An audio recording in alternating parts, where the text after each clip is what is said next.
A'udzubillahiminasyaitonirrajim. Bismillahirrahmanirrahim. Para pemirsa, murid santri dimanapun berada. Video ini pun juga sama dengan video yang lalu-lalu menerangkan tentang ibadah bahasa dalam kalender Aboge atau kalender Jawa disebut bulan Ruah. Namun di kalender guru disebut bulan Rahmat atau bulan Ramadan. Guru melalui video ini menyampaikan ini sudah masuk di kalender di bulan Ruah bagi murid santri yang belum sempat melakukan ibadah kirim doa, tolong segera dilakukan.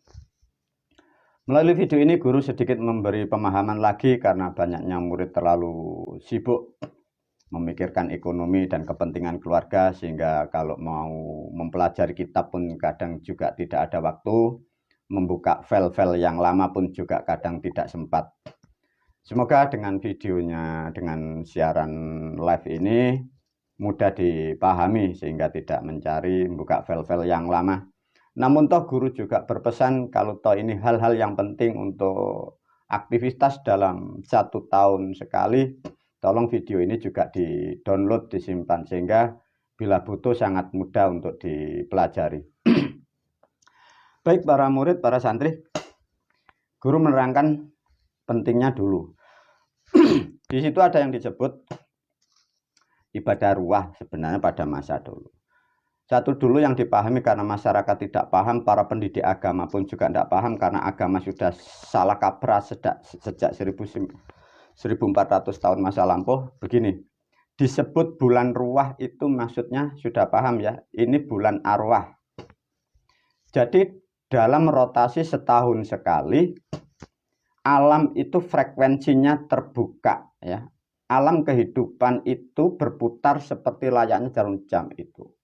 Tatkala masuk pada bulan ruah tanggal 1 ruah sampai tanggal 30, itu frekuensi alam bangsa manusia dengan bangsa ruh itu terbuka.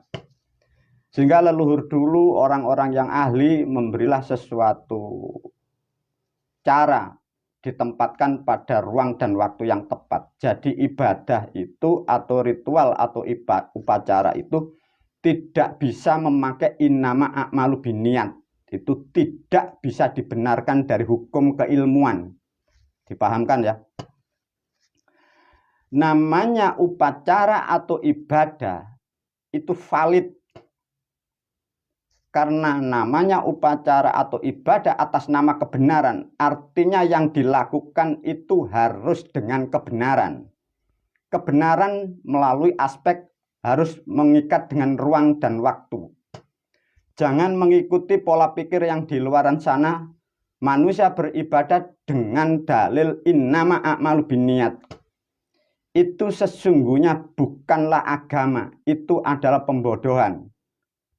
Dengan manusia diberi dalil innama a'malu binniyat, itu menandakan bahwa agamanya tidak jelas, yang mendidik tidak paham, yang dididik jadi rusak, negara yang ditempati jadi hancur. Itu bukti dan fakta. Melalui video ini guru menyampaikan khususnya para murid dan santri, satu contoh pada bulan ruah ini, kalian sudah diberi arahan oleh guru dan dipastikan harus masuk kalender sesuai ruang dan waktu. Jadi suatu ibadah atau upacara itu dibutuhkan namanya ilmu. Artinya ilmu itu terangkai dari apa yang dilakukan. Beda namanya dengan keyakinan. Ini harus dipahamkan ya para murid, para santri. Keyakinan itu tidak mendapatkan apa-apa dan tidak akan membawa manfaat apa-apa. Karena keyakinan itu menurut kecerdasan, bukan menurut keilmuan. Dipahamkan. Selama ini bangsa Indonesia umat yang beragama yang diikuti keyakinan, bukan keilmuan. Sehingga apa yang didapat, apa yang dikeluarkan waktu dan biaya semua adalah zong.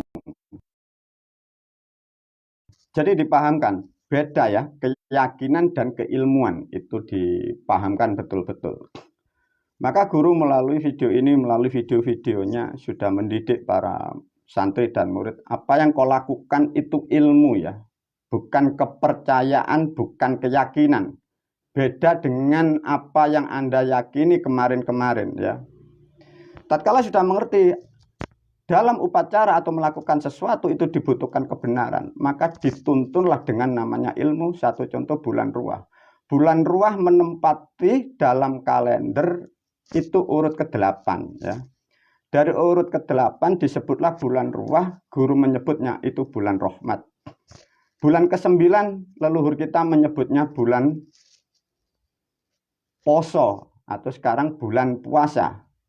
Dari sejarah sudah diterangkan digubah orang terdahulu diganti dengan sebutan Ramadan. Di dalam kalender guru tidak diberi kata bulan Ramadan, tapi diberi kalender namanya Rohwadon. Rohwadon adalah bulan ke-9, Ramadan sama bulan ke-9 berdasarkan dari kalender leluhur yang di Jawa dari bulan poso. Nah, disitulah dari gubahan itu menjadikan simpang siur manusia melakukan ibadah salah dan kaprah. Para murid, para santri, dari bulan ke-8 di sini, mengapa kita harus melakukan yang disebut kirim doa? Ini yang harus dipahamkan ya. Sebelum diajak berpikir oleh guru, diberi pertanyaan. Mengapa guru ya? Kok leluhur atau agama atau budaya kita kok disuruh seperti itu ya. Sedangkan negara lain itu tidak seperti itu pun juga ada yang kaya, ada yang cantik, ada yang tampan, dan banyak yang sehat. Sedangkan kita dari umat yang beragama Islam sering melakukan hal-hal itu menjadi kelakuannya buruk. Kadang ekonominya buruk, keluarganya buruk, lingkungan jadi buruk. Lantas mengapa dan apa bedanya? Dari video kemarin sudah diterangkan oleh guru ya. Di dunia tetap poin ada dua pemahaman. Satu, ada bangsa namanya bangsa intelektual, orang yang dimampukan adalah dalam kecerdasan, tapi manusia tidak terikat dengan moral. Sedangkan kita orang Jawa atau orang beragama Islam atau kita yang didik dengan nilai agama, kita adalah bangsa yang bermoral. Itu poinnya dipahami dulu. Ada bedanya. Lantas apa hubungannya dengan kekayaan dan kesehatan? Kita yang sudah beribadah, kita yang sudah melakukan itu, kita tidak mendapatkan hasil atau tidak bisa mengimbangi kesehatan atau ekonomi seperti orang-orang yang dalam kecerdasan. Itulah para murid, para santri, 1400 tahun apa yang diajarkan leluhur kita semua karena salah kaprah. Karena substansinya adalah innama a'malu binniyat. Jadi ibadah yang tidak ada ilmunya, upacara yang tidak ada ilmunya. Sehingga apa yang dilakukan orang-orang terdahulu termasuk orang tua kita, nenek kakek kita, saudara-saudara kita yang terjebak dari ajaran itu, sehingga menjadikanlah kerusakan dan kerugian baik materi maupun hal-hal yang lain. Itu poin pemahaman di situ. Namun untuk memperjelas yang disebut dalam ibadah, di situ nanti pasti banyak pemikiran, banyak hal pertanyaan dari bangsa manusia itu sendiri. Satu contoh. Di zaman seera modern seperti ini semua serba canggih. Mengapa kalian masih memuja ke alam kubur? Mengapa Anda masih memuja orang-orang yang sudah mati? Itu pasti terjadi pertanyaan seperti itu. Lantas bagi kalian sebagai manusia yang berbangsa moral, apa kalian menerangkan dari pertanyaan orang-orang yang diberi kecerdasan itu? Coba para murid, para santri. Kalau Anda diberi pertanyaan dari orang-orang yang pandai, orang yang cerdas, zaman secanggih ini, zaman sudah memakai hal-hal yang super canggih, kalian masih suka-suka di tempat kuburan itu. Apa jawaban Anda?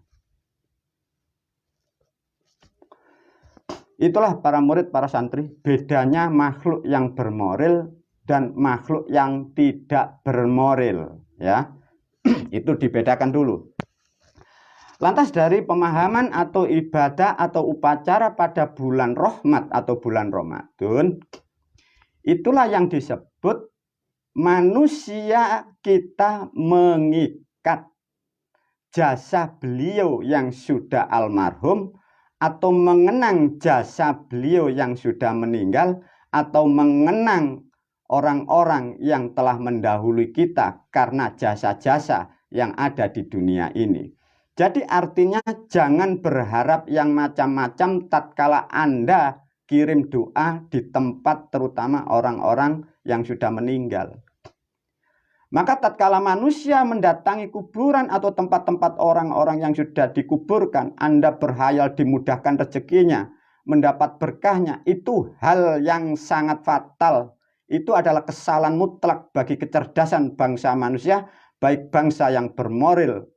Para murid, para santri, pahami betul-betul. Kalian dididik oleh guru dan Anda saya didik untuk melakukan hal itu, bukan seperti itu tujuan. Tujuan Anda adalah melakukan tugas kewajiban Anda sebagai manusia. Sebagai manusia adalah mengikat dengan leluhurnya. Artinya tidak ada hubungannya yang disebut pahala atau kekayaan atau keberkahan. Jadi ini harus dipahamkan. Anda melakukan itu karena Anda melakukan kebaikan atas nama dirimu, bukan atas nama leluhur yang sudah meninggal. Jadi karena kita bangsa moral, bangsa yang mengerti akan jasa-jasanya, sehingga kita melakukan sesuatu atas jasa beliau. Ini yang harus digarisbawahi ya. Maka melalui video ini guru menyampaikan khususnya kepada siapapun, jangan berhayal di tempat punden, di tempat makam, Anda diberkati, Anda diberi rezeki, dilancarkan pekerjaannya, dinaikkan derajatnya. Itu tidak. Para murid, para santri, kalau toh sudah memahami hal seperti ini, tolong dikuatkan kembali ya. Jangan sekali mempunyai niatan apa. Ada pemahaman lagi yang sangat baik untuk ditelaah. Satu contoh, ada pertanyaan. Wahai manusia, katanya engkau bertuhan, katanya engkau manusia yang mempunyai kecerdasan, tapi Anda masih melakukan komunikasi dengan roh-roh yang sudah meninggal, yang tidak mampu menolong Anda. Apa jawaban Anda? Bagaimana kalau kecerdasan itu memberi pertanyaan Anda seperti itu? Katakan kepada orang-orang yang seperti itu, sesungguhnya aku melakukan ini adalah bentuk pujaku kepada orang-orang yang telah memberikan sesuatu kepadaku. Maka dalam pemahaman kemarin sudah diajarkan guru, bahwa kita menempati atau datang ke tempat-tempat orang yang berjasa, itu bentuk sebagai puja atau bentuk sebagai syukur kita. Jangan berhayal itu nanti bunganya dimakan, itu nanti doanya ditelan. Tidak. Sesungguhnya manusia melakukan apapun itu kembali kepada dirinya. Sama juga kita melakukan kirim doa kepada leluhur, kepada orang tua, kepada nenek kakek yang sudah meninggal. Itu adalah sebagai objek untuk melakukan dari implementasi apa yang ada di dalam diri kita. Pengertian dan pengetahuan kita sampaikan kepada objeknya. Sehingga subjeknya mendapat sesuatu, itulah yang disebut telah melakukan kewajibannya. Tatkala kewajiban sebagai makhluk kau lakukan, disitulah hatimu akan mendapatkan kedamaian. Karena tidak akan mendapatkan kekurangan. Karena kewajiban manusia adalah menghormati orang-orang yang sudah tidak ada. Bentuk penghormatan banyak hal tentang makhluk. Tatkala makhluk yang di dunia masih hidup, cara menghormati tidak sama dengan makhluk-makhluk atau leluhur yang sudah meninggal dunia. Nah, itulah dibedakannya cara menghormati, disesuaikan ruang dan waktu, dibedakan untuk menghormati dari bangsa ruh atau bangsa yang masih berjasad. Itulah orang-orang yang dicerdaskan oleh Tuhan dan orang-orang yang mendapat rahmat sehingga mampu mencerna apa yang kita lakukan itu bukanlah sesuatu hal yang digambarkan yang tidak bermanfaat. Sesungguhnya mengikat dengan ruh-ruh, mengikat jasa-jasa dengan orang-orang yang telah memberikan sesuatu kehidupan kita di alam dunia adalah sesuatu perbuatan yang luhur, sehingga dengan ditunaikan kewajiban itu, kita Anda semua mendapatkan ketenangan karena hati kita mendapatkan kepuasan dari apa yang kita lakukan. Para murid, para santri, itulah yang harus kalian pahami untuk melakukan yang disebut ritual atau kirim doa. Namun dengan cara sudah aku ajarkan melalui video bagi murid santri, pahami di kitab-kitab yang sudah dibagi guru. Ada juga guru menyampaikan melalui video ini, bagi kalian yang punya sanak saudara atau orang tua yang jauh dari tempat tinggal, kirim doa dari rumah, seperti apa yang aku ajarkan. Lakukan sesuatu, syarat dan rukunnya dipenuhi. Jangan kau tinggal di situ ada namanya pisang. ada namanya sekar telon, sekar wangi, ada namanya apem, ada namanya lilin, ada nasi, ada banyak hal yang kalian penuhi. Sesuaikan dengan kemampuan Anda.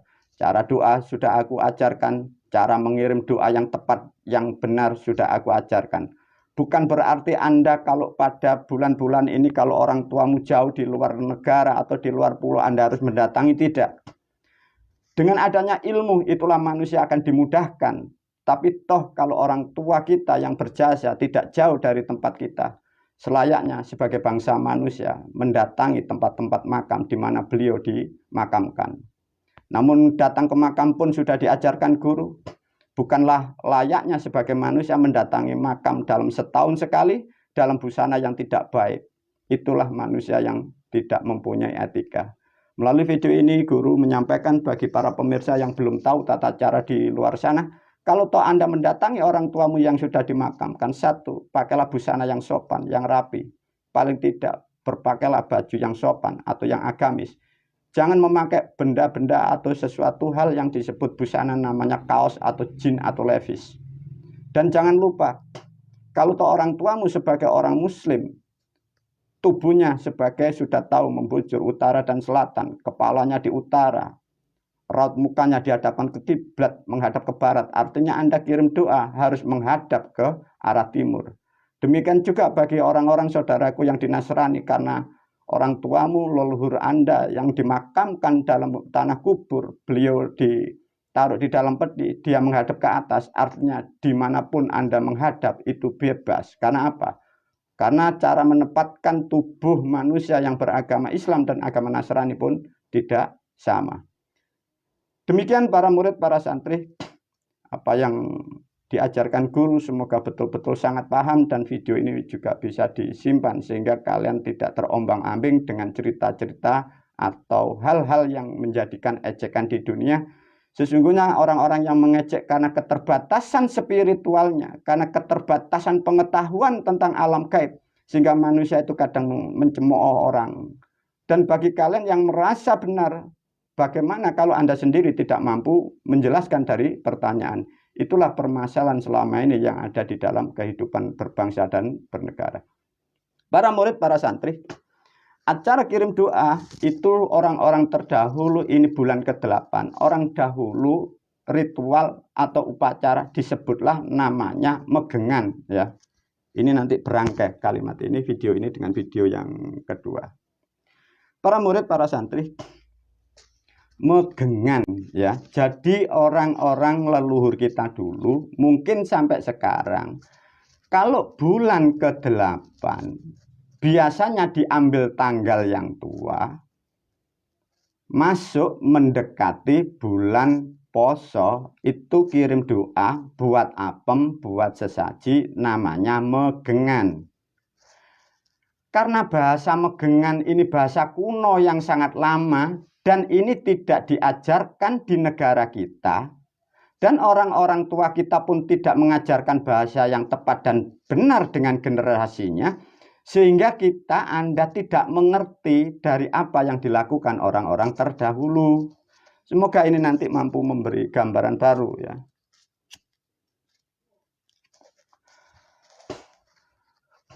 Megengan itu bahasa Jawa, sekarang dirubah atau disebut atau dibunyikan dengan bahasa Indonesia megangan, makanya tidak ketemu. Megengan itu bahasa Jawa, maknanya nahan. Yang dimaksud nahan itu beban berat. Satu contoh, bulan ke-9 dimaksudkan orang tua, kedua orang tua, khususnya ibu, menahan si jabang bayi dalam 9 bulan. Dimaknakan seakan-akan beliau sudah meninggal. Lah menahan kandungan itu loh yang disebut megengan. Nah, ya, jadi menahan. Lah megengan itu karena kita mengerti jasa beliau, mengandung itu sesuatu hal yang sulit dan yang berat, sehingga kita yang sudah terlahir dan yang dilahirkan sebagai manusia yang sudah mengerti akan jasa-jasa beliau, kita mengenang beliau pada bulan ke-8 namanya bulan rahmat atau bulan ruah. membentuklah kita suatu bentuk syukur atau upacara kepada orang-orang yang telah melahirkan kita. Itulah yang disebut upacara megengan. Dengan demikian, acara megengan tidak ada hubungan itu perintah Tuhan atau perintah Allah. Itu adalah pemahaman manusia dalam menjalankan aktivitasnya, bentuk pengertian dan bentuk syukur kepada manusia atau orang tuanya. Itu tidak ada hubungan atas nama perintah Tuhan. Kalau toh acara atau upacara seperti ini kalian masukkan di dalam kitab beragama, maka tidak akan pernah ketemu. Sedangkan agama adalah sesuatu hal yang tidak jelas. Sedangkan tradisi atau budaya seperti ini adalah sesuatu yang jelas dan kalian sudah paham bahwa ini adalah sesuatu hal perbuatan yang sangat luhur bagi kita bangsa manusia, bangsa yang mengerti akan luhur itu. Para murid, para santri, dari kata megeng itu dimaknakan nahan. Setelah bulan ke-8 nanti diterangkan kembali masuk ke bulan 9. Bulan ke-9 ada pemahaman yang salah. Di situ dikatakan tidak makan dan tidak minum. Dari kata megeng maknanya nahan, diambil dalam upacara atau ibadah di bulan 9 diganti namanya sesuatu kalau Anda menjalankan ibadah puasa namanya imsak. Jadi kata imsak yang ada di dalam agama Islam dikatakan menahan. Itu maksudnya megengan ini karena ini bahasa Jawa yang sangat kuno tidak mampu dicerna oleh bangsa negara lain sehingga dirubahlah menjadi bahasa imsak. Imsak itu artinya nahan. Yang dimaksud nahan artinya megeng, ini nahan kandungan. Nah, itulah sedikit para murid, para santri. Maka karena agama kita ini dibuat pada tahun masa lampau, maka negara lain tidak tahu. Orang Arab pun juga tidak tahu. Orang Amerika tidak mengerti bahasa Jawa. Orang China, orang Hindia, orang Jepang tidak ngerti. Tatkala agama ini dikemas dengan bahasa Quran, seluruh dunia tidak ngerti kalau toh itu dari bahasa Jawa digubah. Anda sendiri yang dari Jawa pun tidak paham kalau tidak aku beri pemahaman seperti ini. Demikian para murid, para santri juga pemirsa. Video yang kedua ini akan membantu dan aku teruskan tentang memahamkan kembali lagi tentang makna yang disebut Ramadan.